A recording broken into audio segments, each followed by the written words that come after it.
Morning, everybody. It is Mother's Day today. Yay.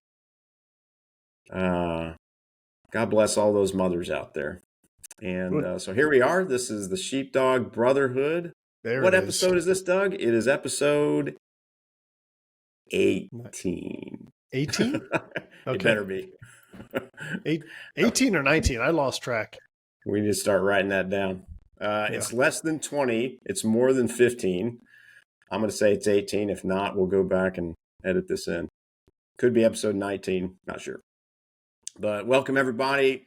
I am Brett Atterbury. This is my co-host, as always, Doug Hewlett. How's it going, Doug? Yep. That means good in Doug language.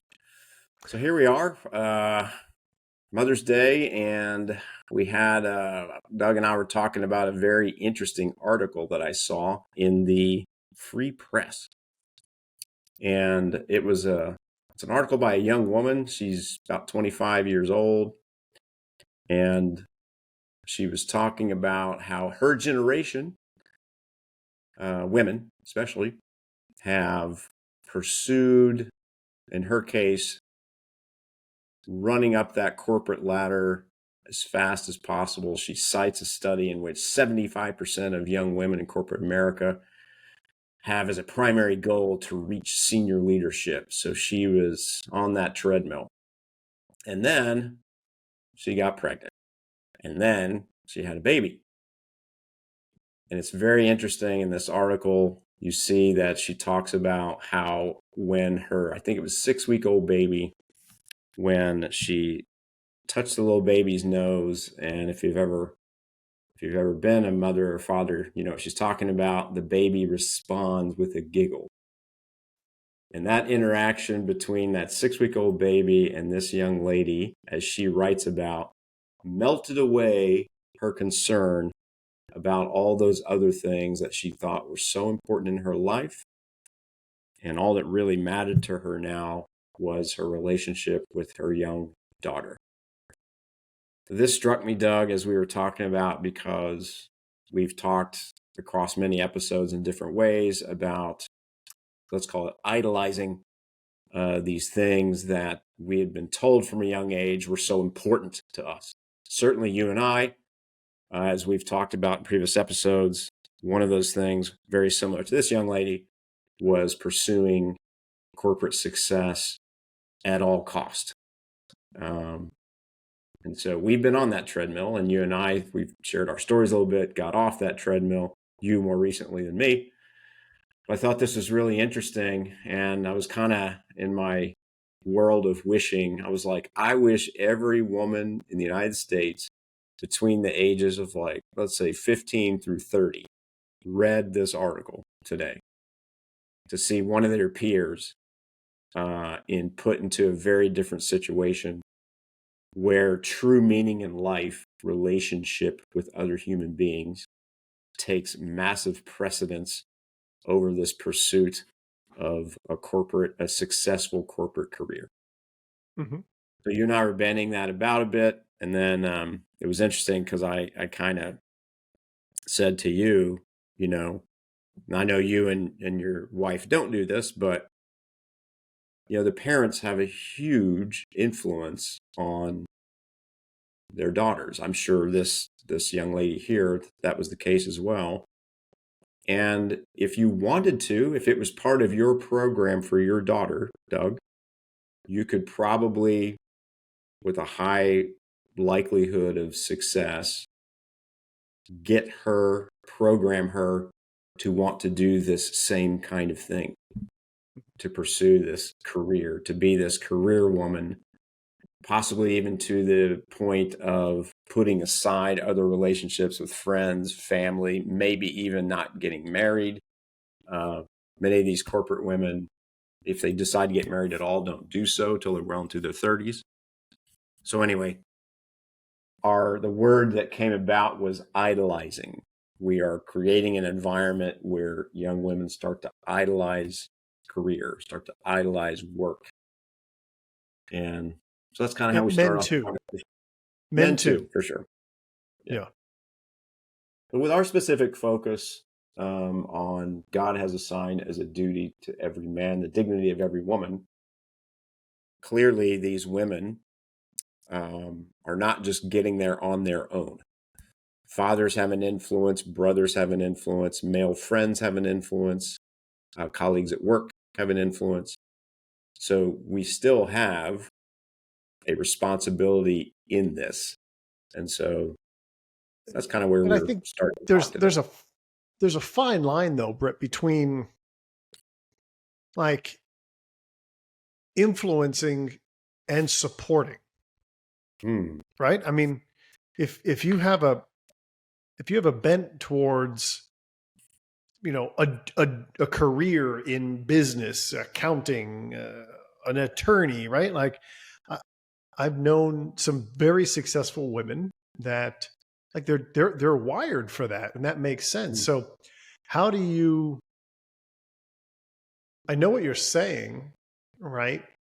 I feel like men and women together are both guilty of the pursuit of a thing, not because that pursuit brings joy, but because the pursuit is so that they could claim another accolade, right? It's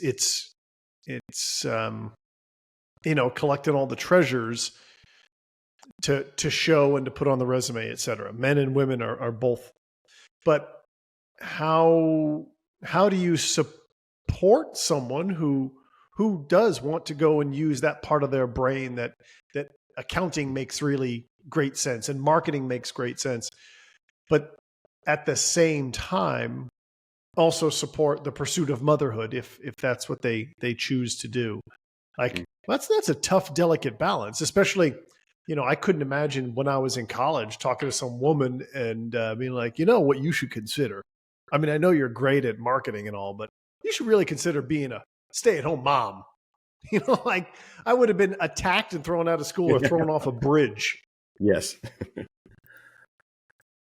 You know, So, yeah. well, think about like, my daughter's quite a bit older than your daughter, but think about when, you know, you're already seeing talents and skills, or at least the potential for those skills in your daughter. You see her temperament, personality, all those things. And like you said, all of those could kind of come together. And it's like, wow, this young woman, if she chooses to, could end up really having a successful career in business or engineering or medicine or whatever, right? And wonderful.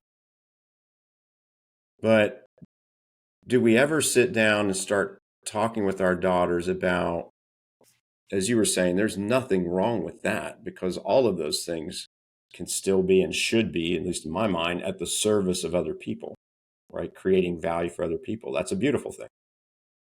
But there are other beautiful things as well.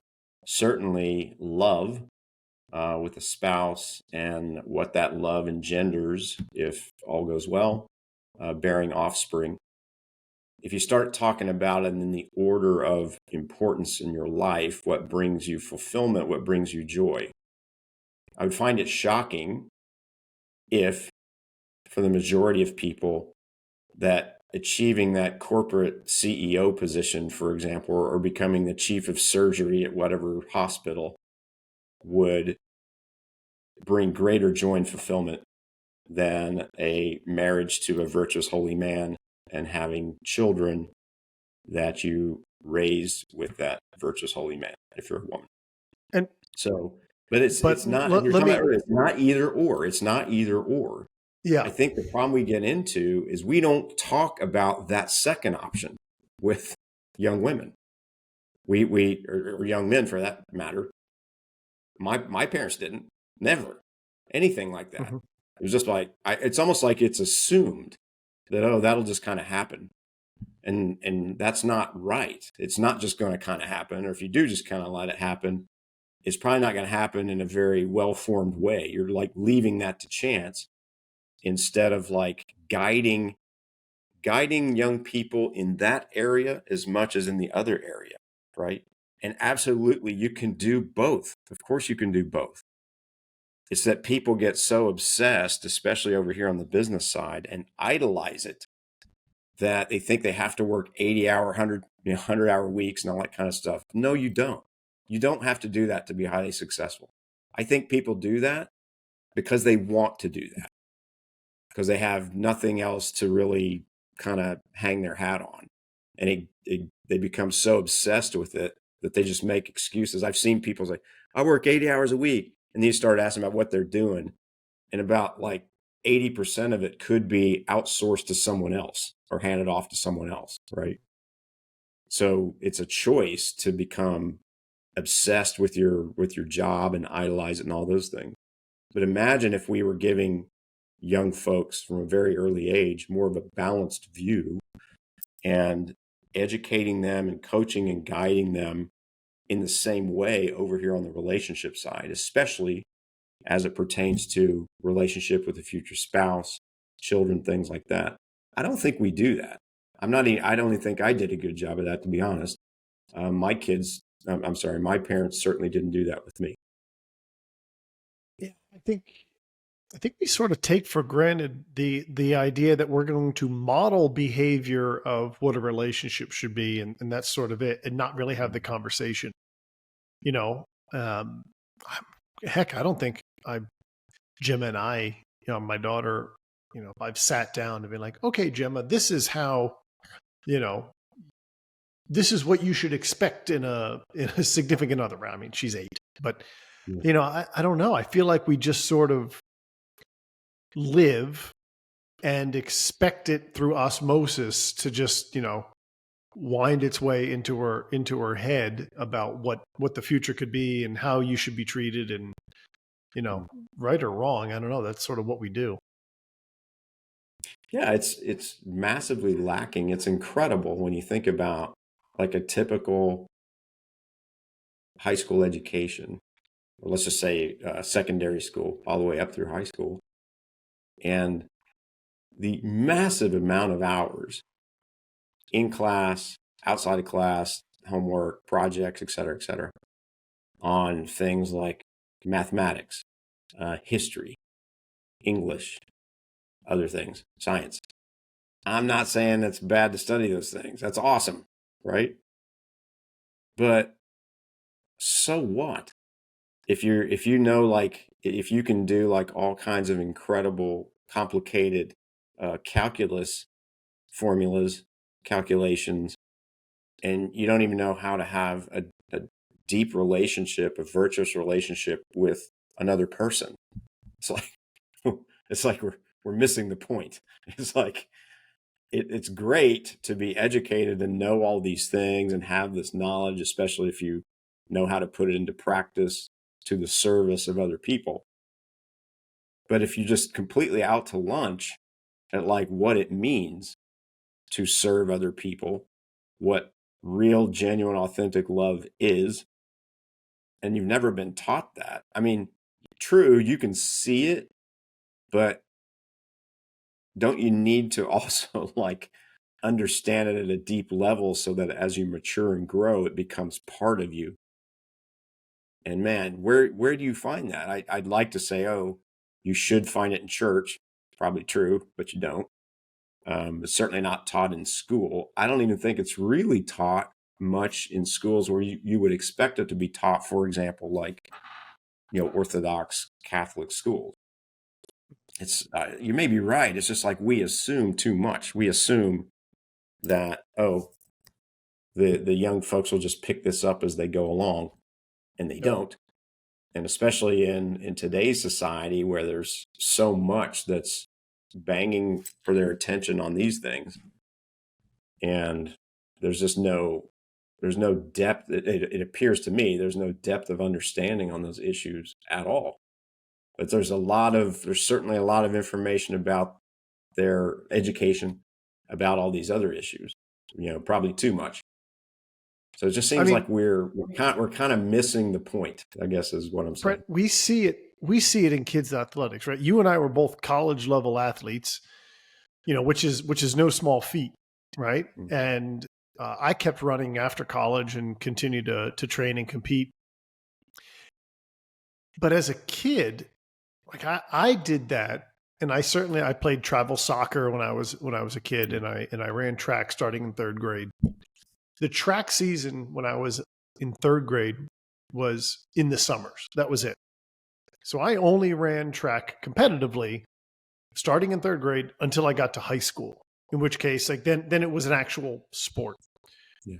But today, I mean, there's like peewee football travel leagues, right? Where like these kids are traveling all over the state and the parents are following them in softball. And there's all these sports that you could be playing. Now, when you were a little kid, back in the 30s, and you were playing, stickball with your neighbors, you did it because you enjoyed it.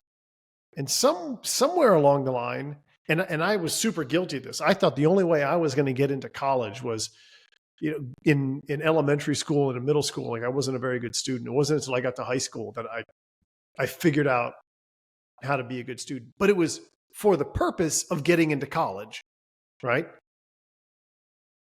Yeah. But I enjoyed running, but I saw it as an avenue to the next thing. It was a vehicle to get me to college. And there's so many parents and kids that see childhood sports, rather than being a great way to burn off energy, it's also a way to get to college so you can get a free education so that then you can get a good job. And we, somewhere along the line, we stopped doing things out of the sheer enjoyment of it. We've figured out a way to commoditize everything, to put a value on it so that you can cash in that achieved value for the next thing.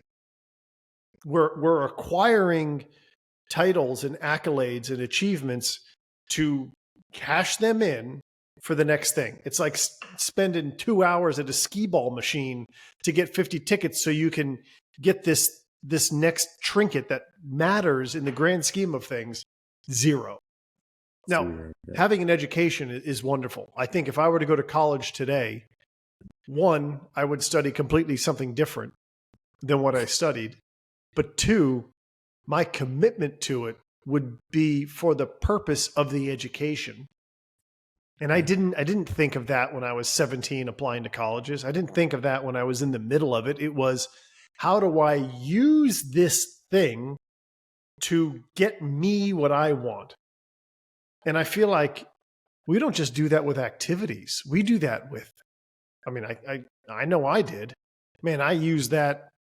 How do I use my, the perception of what I achieved in college, where I went to college? How do I use that to, impress a woman? How do I use that to impress a boss? Like everything was, how do I use this or that person to get me the thing that I want?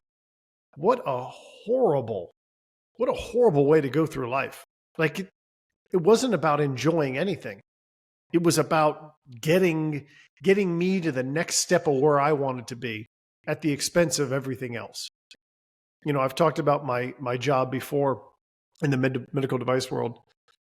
For 7 years, I worked on call 24/7, 7 days a week.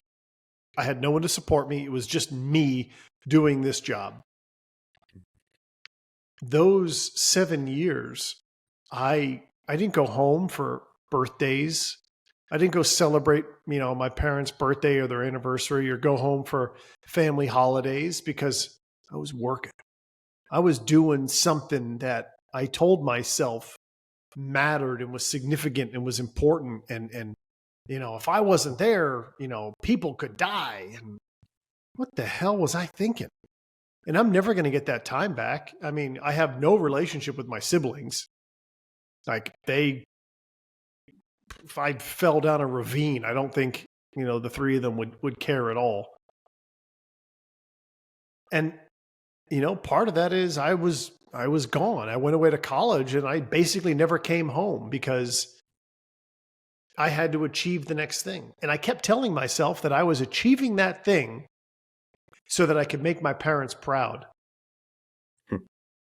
Now, what do you think my mom wants more? To have her son around, or to be able to tell her, 86-year-old friends that I did a thing. But, that's what I told myself. I can't get that time back. Yeah, you remind me of someone I know who I'm close to. And this would have been, I didn't know enough. I didn't know well enough at the time, but so this would have been probably 30-ish years ago.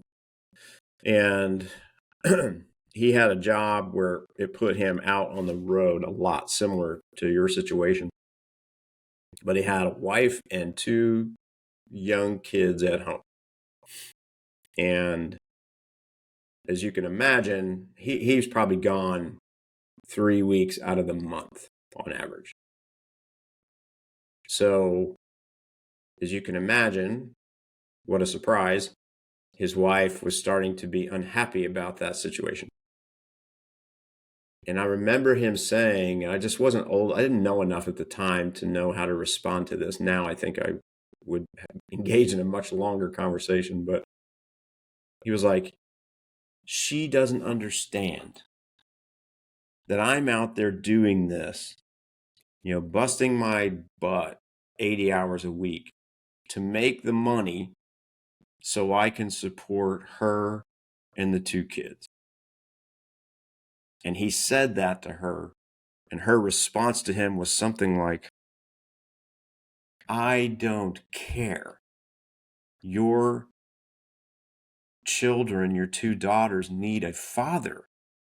So come home and work at, I don't know what she said exactly, but work around here. He's like, yeah, but I'll make much less money. She was like, okay, fine. We'll figure out how to work with it. This is not a family.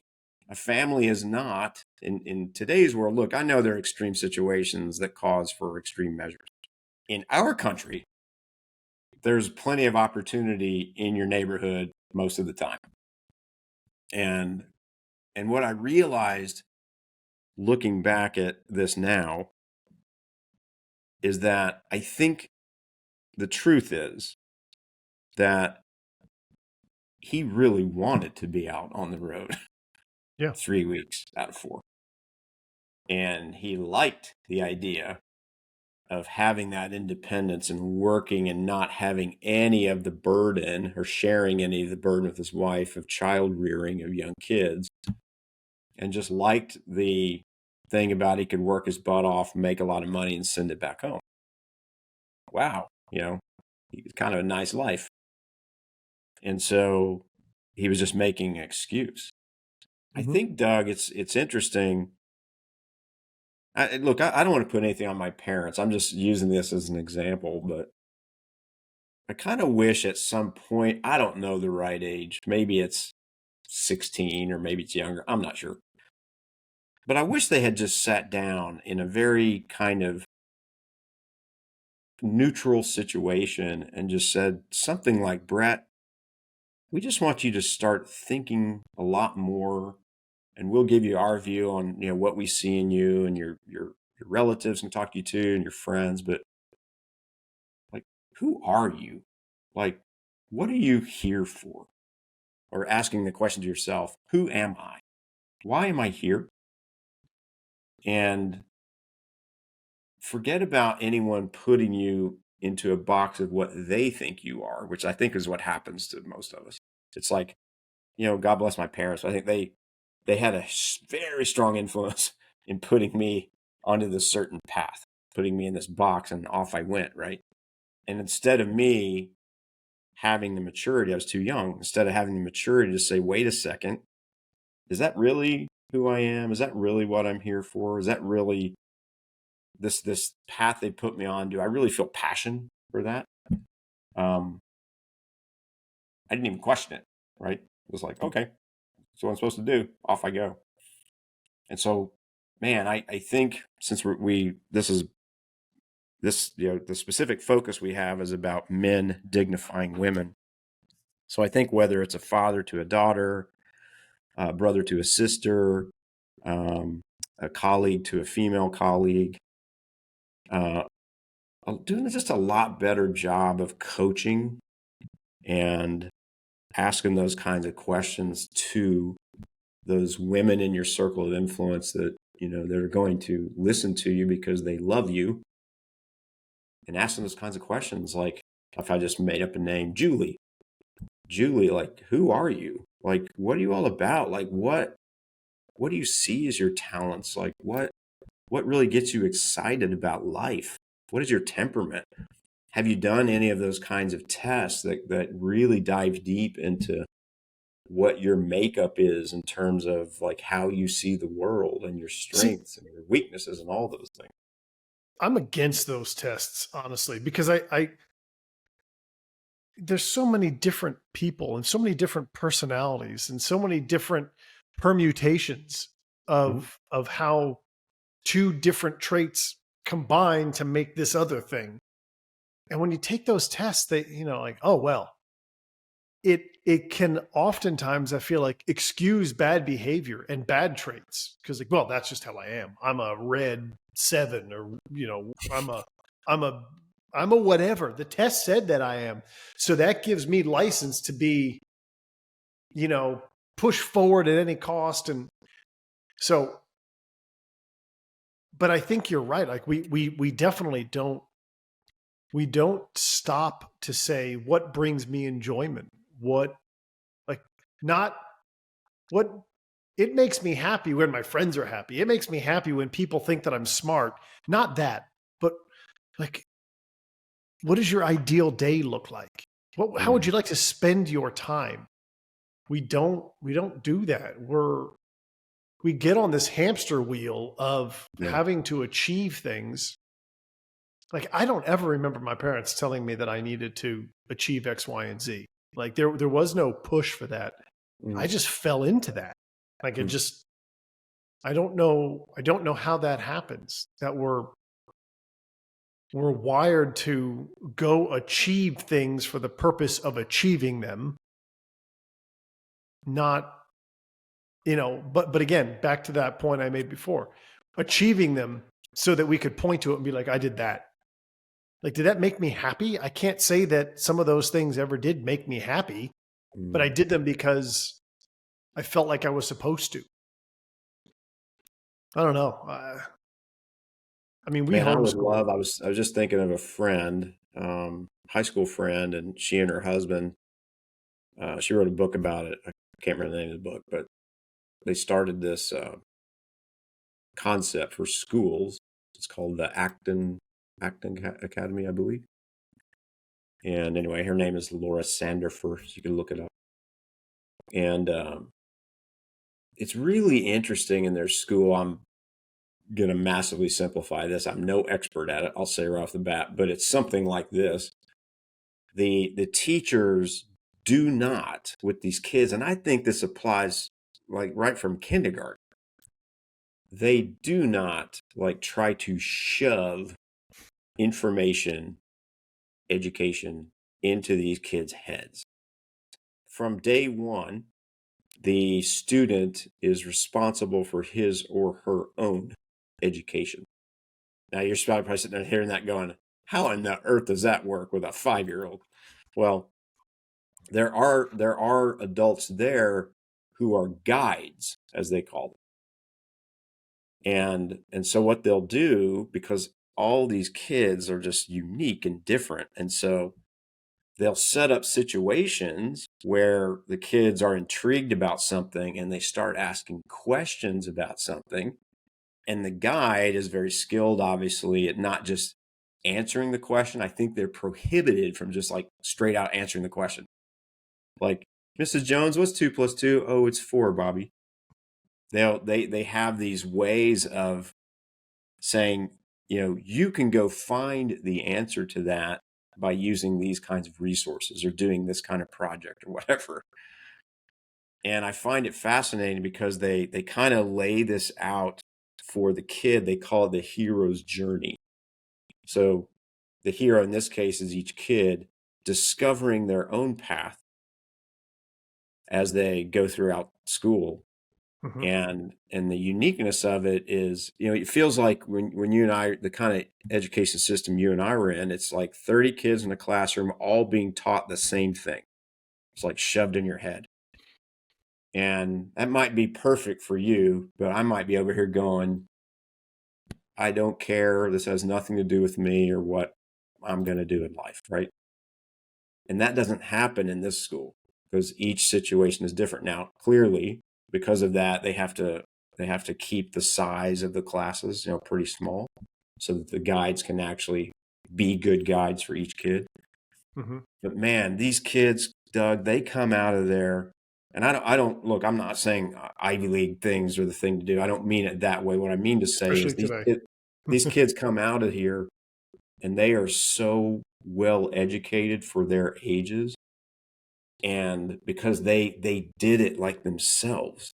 This is the teach a person how to fish thing, right? They know at a very young age, they know how to educate themselves about whatever it is that is of great interest to them. And I find that fascinating. And obviously with the kind of test scores these kids get coming out of high school, that's like blow your mind because they've learned it themselves, right? So I think it's not just the smarts part of it. I think that kind of system allows a young person to start to discover what they're passionate about, as you were saying, what they really care about. It's like I don't know why I'm not interested in history, for example, but gosh, every time we come over here and we start solving these math problems, man, I just can't get enough of that, right? And they discover that on their own, right? And they are allowed to start to prioritize those things that they feel called to instead of being, forced over here to do things that's just doesn't really get them excited. And to me, that's a wonderful kind of system.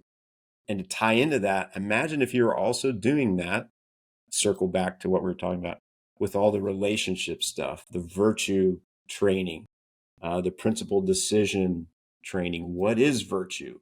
What are the virtues? What are examples and what does that mean? You could put all of those things in that same kind of education system as well and let those kids discover those things on their own so that they take ownership of them and learn about them, it's kind of like self-directed learning, if you will. Sure. And I think kind of combining those two, you would imagine on par that a kid coming out, let's say 18 years old, through that kind of system versus our typical kind of education system, I would put my money on the kid coming out of this unique kind of self-directed learning system is going to have the probability to have a much more fulfilling, joyful life, I would guess. Yeah. I mean, I see we're homeschooling, and some of that is part of it where, there's some basics, right? Like how do you read? Like Yeah, those things need to be taught. sure. But, part of what she's taught is like art, looking at paintings and like, what do you see? Do you enjoy that? Like but from that, I'm seeing my daughter, obviously it's Mother's Day. She watched a video on how to draw a thing that she wanted to draw. And then she's replicating it. Like I'm blown away by how well she's drawing these things. It's not like she's tracing it, and it's not the remember, like there'd be a picture of like the Sunday paper and there'll be a grid around it, and you redraw the grid, and then you look at each of the squares within the grid and draw the line that's in that square to help you learn how to draw things. Right. It's not even that. She's like looking at a video and drawing the thing. Like she enjoys that. So like, yeah, how many crayons and pens and pieces of paper do you need, honey? Go get whatever you need. But she also loves the like science, and she likes building things. So we let her, like I bring home pallets from work, and she's been building a fort out of pallets. Like who's to say that, sitting in a classroom for, 6 hours a day, being told how to do multiplication tables makes more sense than, okay, well, that is 2 feet that way, and that the fort, I wanted to go that far. And, boy, every one of those boards needs 2 screws. How many screws am I going to need? Like, Mm, it's the mm, practical application, but directed towards a thing that she's enjoying. yeah. Yeah. I don't know. Look, I think our summation here for this week is, one, we need to put more focus on asking others about themselves, right? Taking the focus off of ourselves, or off of the race to the top of useless mountain. Let's stop running up, pointless peak, and actually understand why we're doing the things that we're doing, or why we're advocating that a person pursues a particular goal. Understand why you're doing it yourself, not just in the pursuit of making more money. Because you know what? Like, there's plenty of money out there. We're learning that in this season. Like, we don't have the money to build the deck that we want to put on the back of the back of the house. So our backyard is like a quagmire at the moment every time it rains. Mm. But, we went outside yesterday and spent the day outside working on the farm, like fixing stuff that needed to be done, because we don't have the resources to do the other things that we want to do. But it was nice. I got to spend the day with our daughter was sick, so she was on the couch, but my wife and I were outside getting stuff done. Like, what's more important?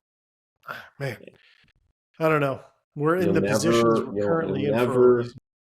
There was gosh, what was his name? R.J. Letourneau. I probably messed that up, but anyway. I think I got the last name right, Letourneau. So he was a big he built this company from the ground up back around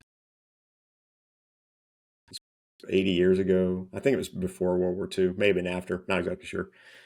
But he built this company that created these custom massive machines that did a lot of the highway construction for like the interstate system, right?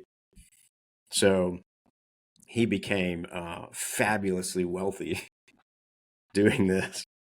And then as his time is winding down, he's near the end of his days, and his one of his sons or grandsons or something is driving him around the big factories, the Turno factories. And as his son writes in the book about him, he was like, he didn't even look up. He didn't care. All he wanted to do was to go home and be with his family and hang out with his wife, his children, his grandchildren, and just be with them. Didn't care a lick about the big factories he had built.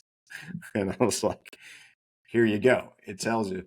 There's a famous story about the priest, for example, or therapist who will walk around in the hospitals, in the ward, where people are either very, very ill, or they're going to die, almost like a hospice type situation. Mm-hmm. And I remember a guy said once, this is out there on the internet somewhere, he's like, the one thing you never hear from any of the people who are in hospice care, I wish I had spent more time at the office. Never. Yeah. What you will hear is a lot of regret about lost relationships because I spent too much time at the office, right? Mm-hmm. And people that pass away who had deeply fulfilling relationships, no surprise, are the ones that pass away, in with grace and with dignity and with joy and happiness, because they know they lived a great life. So it kind of gets to the point, death, thinking about death is always a great kind of anchoring point to orient you toward what's really important in life. And so thinking about that in the future, as you pointed out, since I was born in the 30s, I think about it a lot more nowadays. But yeah, it can orient you towards what's really important for sure. Yeah. Well, it's been a good chat, Brett. It has, Doug. Thank you. Yeah. Happy Mother's Day to you. Happy Mother's Day to you as well. Hope the kids are good. Thank you. All right, buddy. Have a great day. All right. We'll see you.